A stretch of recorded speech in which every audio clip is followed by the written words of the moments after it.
how would you describe this single trust? I would call it an open letter to God, Okay. because one of the things that we seemingly don't get to do, and I would consider it incorrect, is that we don't get to share our life stories, right?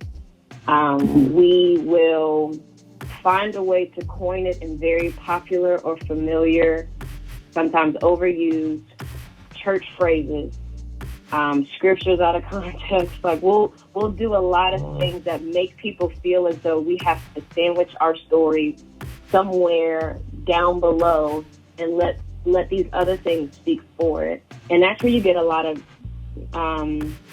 Christian artists who may not actually do Christian music. They will do other music because they feel like they can be more honest and truthful in that genre than we can in gospel. And I actually disagree with that. We can talk about most of the same things, right? The difference is I have the answer, and that's Jesus. So with trust,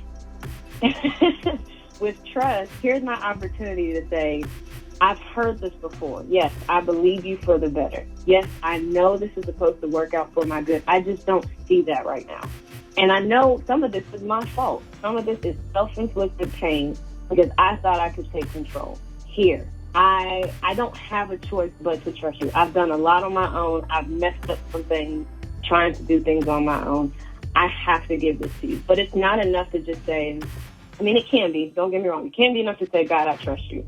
However, why? Why do you trust him? Where are you in the position of, I need to trust you? Is this because you now realize you have no other options and you're going to stop coming up with other options? Or is it because you know this is something that you have to say? And I wanted to have this open conversation with God to say, you know what? I know these things.